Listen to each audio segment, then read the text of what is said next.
guhamagarira abarongoye amashengero gutunganya imigambi y'iterambere mu mashengero barongoye niyo ari intumbero y'inyigisho zatangujwe kuri wa gatatu n'ishamwe rukristo ry'ikinyempuhwe nyafrika make rikaba ryari kumwe n'urunani rw'abapasitori mu Burundi. Izo nyigisho zikaba zatunganijwe ku civugo kigira kiti ubumwe mu budasa bwacu no mu iterambere ry'igihugu.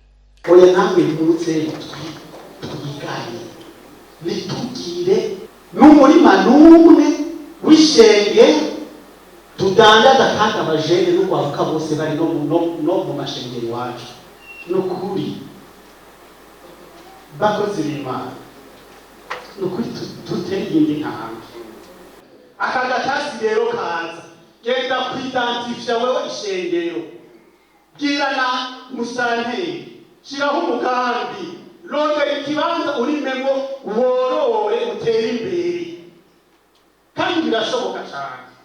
Hanyuma no uzocurara ingene ibintu biba vyiza dushobora kumva niba indongozi batubwiye ko tugwiza twanke ubukene dutere imbere umwasi wacu ari ubukene kandi ko tumugwanya umuntu akoze yasubira abahirya no hino kubitse n'iziguro nishengera ahubwo injira uraye iyibihe bizabiye muze mugende amabanki abakobwa bose turabigisha ngo bikwiye mugabo ayishizemo bakusoneshereza iniforume amatako yose hanze nk'umuhutonoye.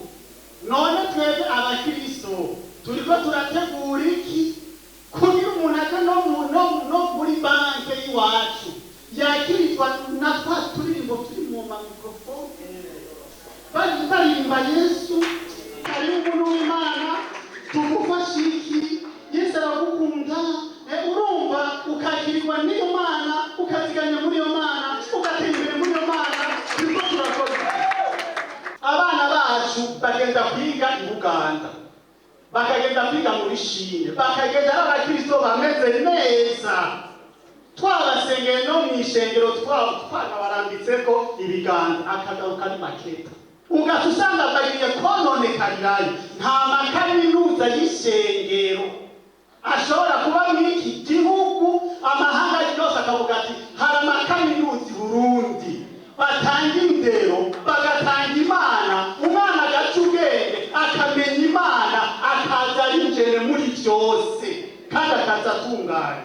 Ubu hakenewe ubutumwa bwo kwihana buvanzemo no gukora turwanya ubukene. Hariho imfashanyo izoza kuzoyironka isaba gusambana cyangwa ugatanga umwana none uzobirwanya gute?